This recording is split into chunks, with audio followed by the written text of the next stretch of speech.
Hello, guys. My name is Hayden. I am the Vice President, Senior Loan Officer here at Prime Mortgage.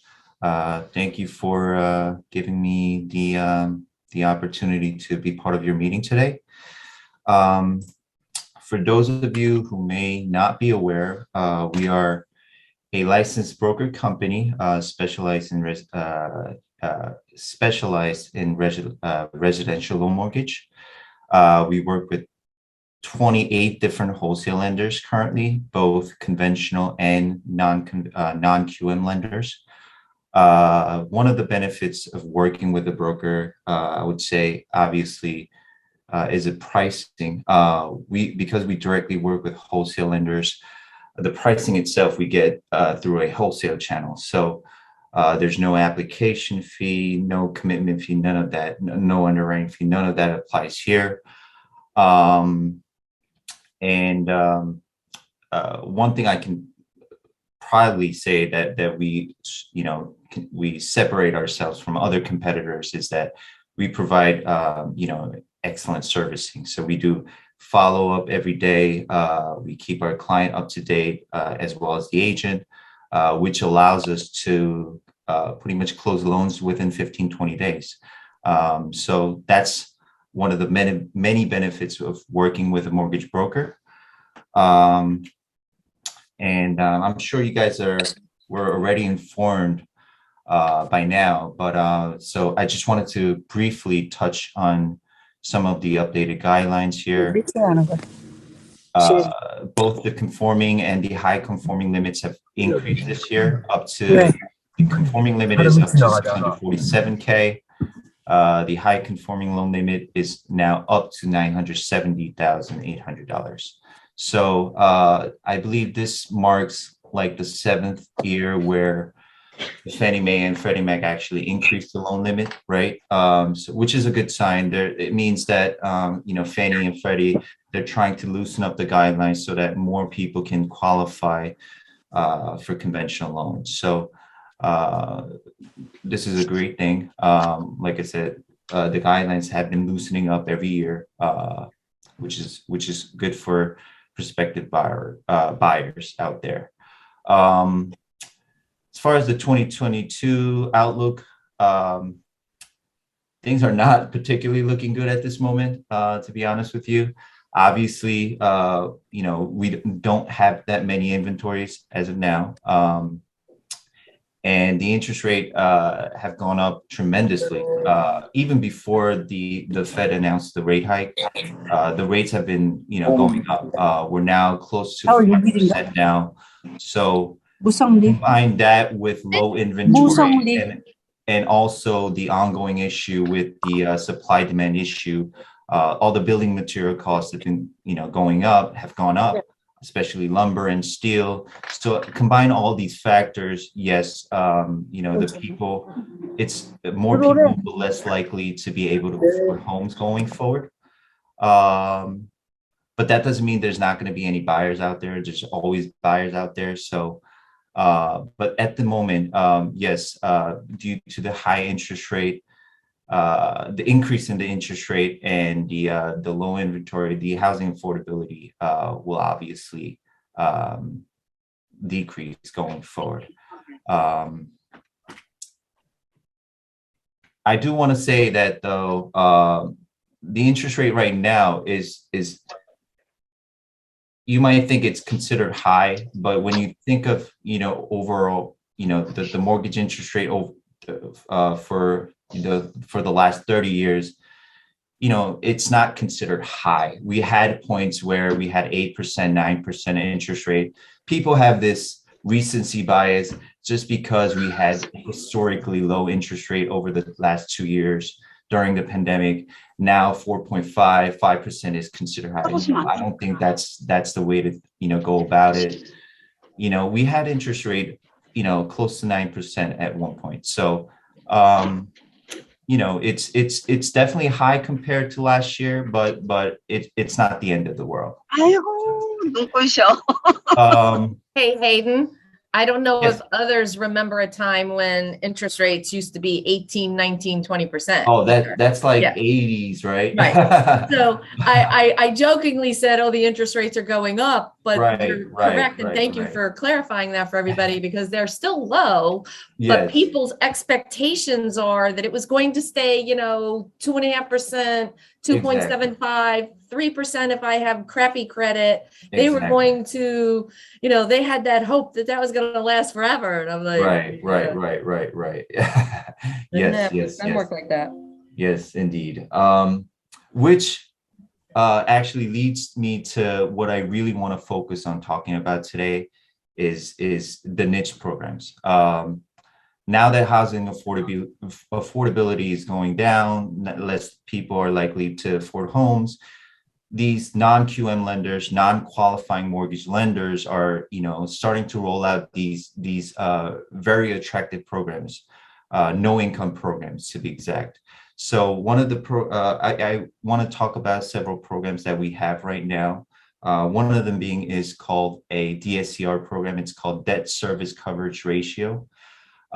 Basically, how this program works is this this program actually uses the projected rental income from the property to cover whatever the mortgage payment is. That mortgage payment being, principal, interest, including the tax, insurance, if it's a condo, HOA fee included. If the rental income covers that, equals or exceeds that mortgage payment, this DSCR formula will work. Now, based on my experience and based on how our local market is, that it sort of dictates that there should be a minimum down payment between 25 to 30%. This will be doing 25 to 30% will make this formula work. And one great thing about our DSCR program that really separates from other DSCR programs is that it allows first-time home buyers. This is really big because I know for a fact that 99% of the other non-QM lenders that have this DSCR program, they don't typically allow first-time home buyers. So this is really big. So if your debt to income ratio is not under qualifying ratio, we can certainly have these buyers, you know, uh, consider these other type of loans to have them qualify and purchase their dream house. So this comes in a 7-year ARM, 3-year prepayment penalty. Like I said, there's no income documents needed. So this is a really great way to get a mortgage loan if for whatever reason, if your DTI doesn't work and you can't qualify for a conventional loan. Another loan that I like to talk about is the bank statement program. Now, this is really great for self-employed borrowers, those business owners that don't typically file a lot of income on their returns. That's pretty much the case with 90% of the business owners. So those that are not those that are not qualified using their tax returns, what we can do is we can do 12 months business checking statements, and we could use 50% of the income deposits on those statements as a substitute of their income, right? This is really big too. Most bank statements programs, I believe they only consider 40 to 45%. So our bank statement programs give us, a little more room, little bit of more leeway to have our borrower qualify. This program does also allow first-time home buyer. It's available for purchase, refinance. It comes in 15-year, 30-year fixed. You can also receive gift funds. You can use the business funds. It does require 12 months reserves, but I don't think that's going to be a whole lot of an issue. When you're business owners, they typically have a lot of cash or a lot of savings in their account. So I don't think that's too big of a deal. So this is really great for all the business owners out there. Typically, from my experience, a lot of the business owners, especially Korean business owners, they don't file a lot of income. So this is a program that can really benefit those business owners that don't have their tax returns ready. Last but not least, we also have a foreign national program for people that are, that are overseas. This program does require 40% down payment, which is a little hefty compared to other no income programs. But when you do 40% down payment, and as long as you have that foreign passport, you're pretty much good to go. Technically, if you're a non-US citizen, you can qualify, meaning if you're like a permanent resident here, you can still qualify as a foreign national because you're not a US citizen. So this is also another program that really can benefit borrowers who may not qualify under a conventional guideline. So this program does not even need any FICO score, no credit history. You do need to have checking account in US. That is needed. But other than that, once, if you have a foreign passport and if you are capable of doing 40% down payment, this is a program that you can also use. Excuse me. Yes. Interruption. 1 second. Okay, so I mean, another word.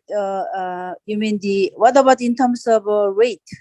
Like mortgage rate will be the same as conventional rate?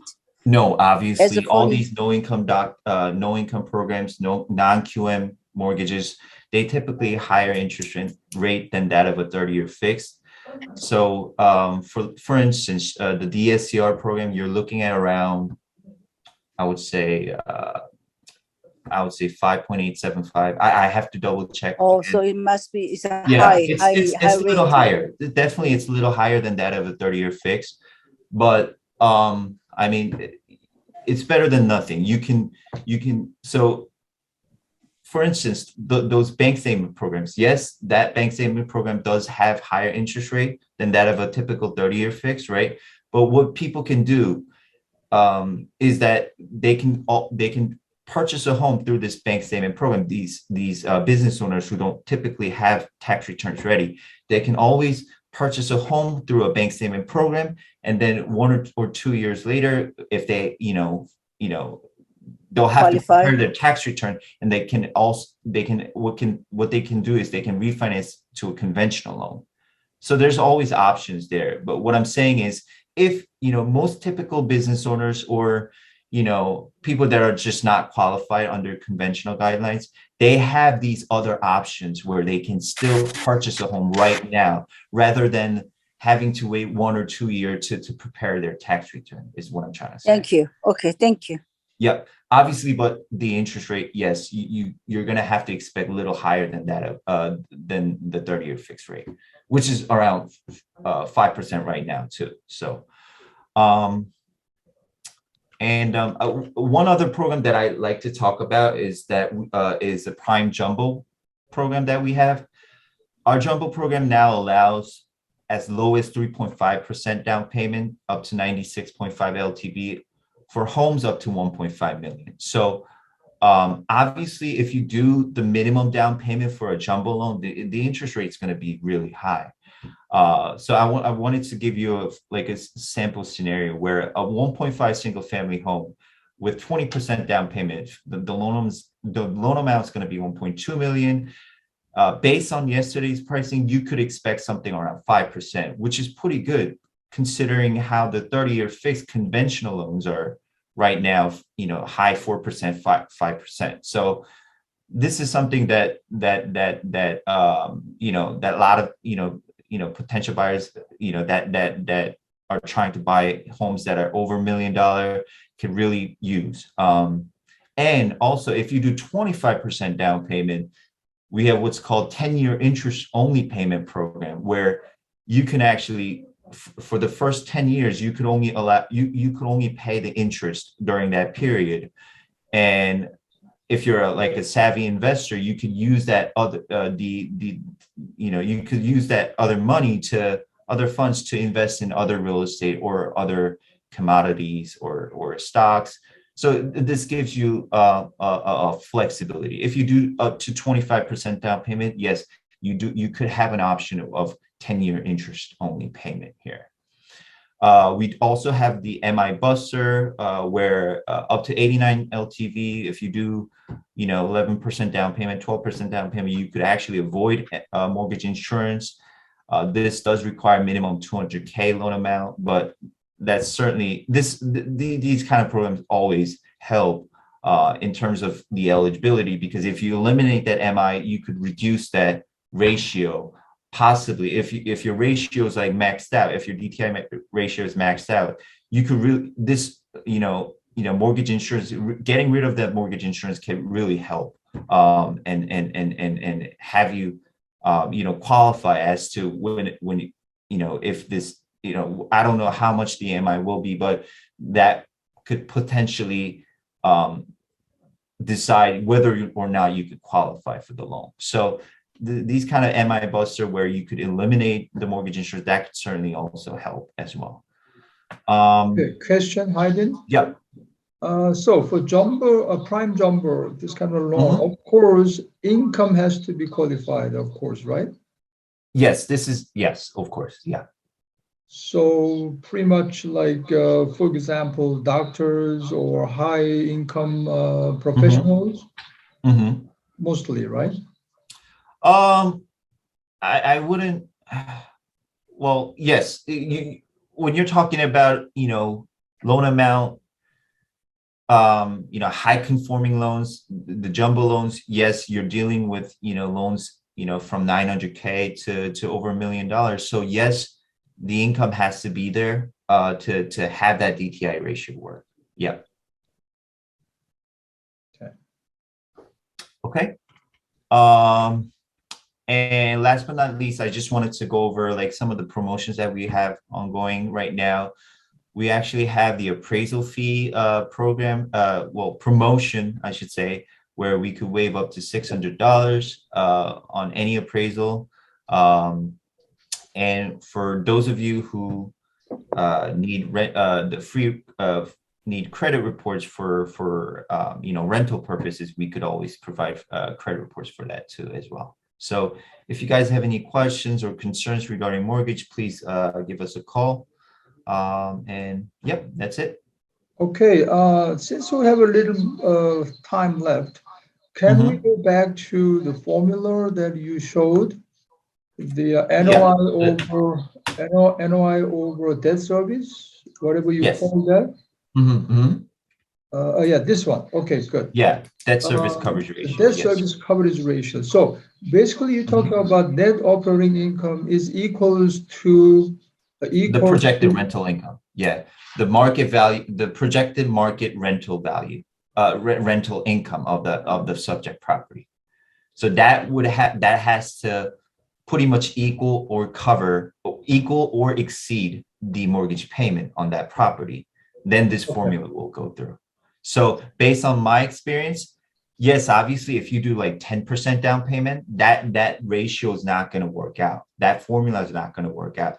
Based on our local market, you do have to put down 25%. I would say maybe less than 25% could work, but anywhere from like 23% to 30%, if you do down payment between 23 to 30%, this formula will work for you.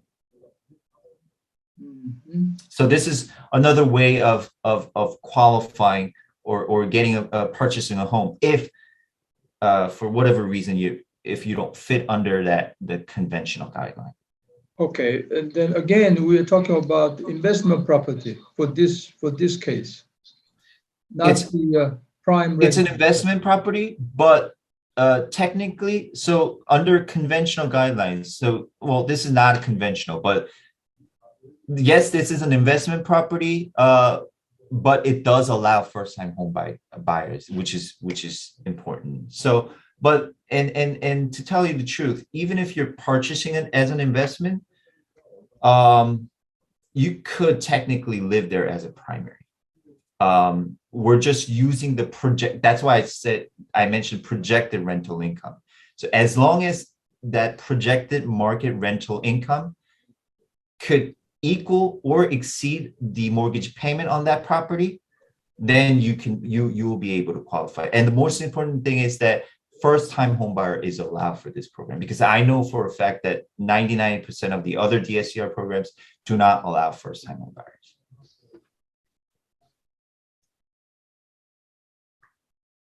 Yep.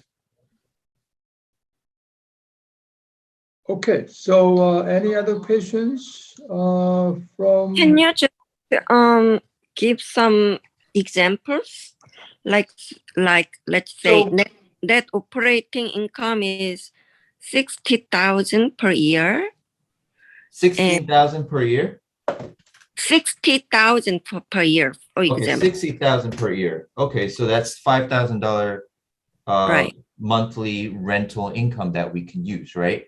And if the mortgage payment on that property, if the projected mortgage payment on that property is, let's say, like $4,800, then this could work for you. Yes. Right. Yeah. So it's really not complicated, as long as that projected rental income. Now, obviously, the appraiser is going to, inspect and get us the rent schedule. We would have to find out the market value, the rental value of the property. So if the market rental value does support $5,000, and the projected mortgage payment on that from this property will be like $4,800, $4,500, then yes, you could. This formula will work for you. Yeah.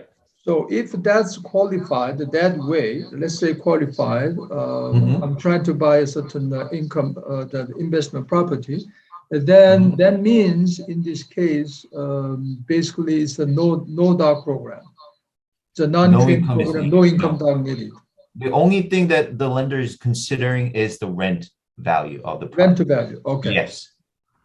Rent to value of the property that to be purchased. Yes. But it does, although the income documents are not required, you do need to pull credit score. Yeah. So the FICO score, everything goes in. But the most important, I would say the most important deciding factor is that rent value. Yeah.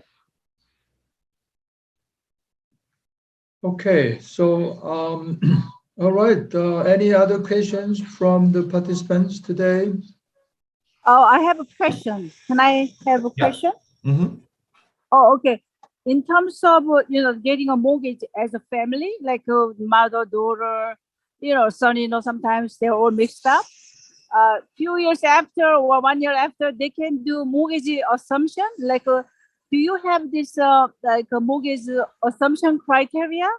Some mortgage are allowed to carry over to other family members. Some mortgage is not. So will you explain a little bit more about that? So in order Like to, yes. Mhm. So if you are, so in order to do that, you would need to be on the mortgage, right? I don't quite, I didn't quite understand your question, but Like if there- like a mother daughter, they bought a house, but later on the mother want to carry over the daughter's mortgage as assumption, same rate. It was issued like 2 years ago, 1 year ago. So you're Can be- essentially saying, so let's say, for instance, a mother and a daughter purchased a home under both of their names. They both got the mortgage together. Yeah. And the mother, for whatever reason, wants to be excluded from the mortgage and the title is what you're trying to say, right? Yeah. Is it possible to do that? It's But like, yeah. No, you can't do that unless you do a refinance and refinance the loan under your under the daughter's name only. I see. Yeah, you wouldn't be able to just exclude yourself, exclude the mother. But I read some articles saying that some of the mortgage lenders, they approve those kind of mortgage assumption among the family members. So that's why I want to know about what is your specific about the mortgage. Yeah, to tell you the truth, not that I know of. Right, If you want to, if you want to, yeah, Aren't, sorry to interject, but aren't most mortgages that have an assumption clause, Mhm. that is for usually, my understanding, and correct me if I'm wrong here, I'm on the processing legal side of closing loans and things like that, Mhm. is when the property is being sold, not when it's from mom and daughter are on it, and now mom wants to go off and buy a place in Florida, but her credit's not good enough because she has the mortgage. house mortgage. Yeah, yeah, in exactly. Jersey. You can't just, yeah, right. You can't just like remove one's, you know, Oh, so in the process of selling, you can carry over the assumption mortgage, same rate as among family member, mother daughter, like that I that. believe is possible. be- If you're trying to sell the property, yes, that is a To possibility. mother daughter deal, like a mother daughter, something like that. Like for Yeah, example, yeah, that is a possibility when you're trying to sell the property. What I'm trying to say is, without selling the property, you can't I just see, I remove see, someone I got from the it. mortgage just I because see. whatever reason, right? I see, I You see. do need to go through a refinance process in order to remove someone from the mortgage or the title. Yeah, that has to be done through a refinance process. And then- I see. And then once that refi happens, I would then have to do a quick claim deed to take Yes. the other person off of the deed. Right, because you would the have to deed and proceed. mortgage ownership have to match. Yes, yes. I see. You would have to do the I quick claim see. deed to Quick remove claim someone deed, from the okay. title. Yes. Yes. Okay, Okay, great. Thank Sounds you. good, Hayden. And I think Hayden, time nice is job. up. Okay, Thank you. really, Thank you guys for having me. Thank you. really helping us, Hayden. And thank you for your time for us today. Thank you. And, Thank you. hopefully we can invite you, next time again. Yes, yes, yes. 어디가? Certainly. Okay. All right. Thank Thank you. 자기가 딱 따로. Take care, guys.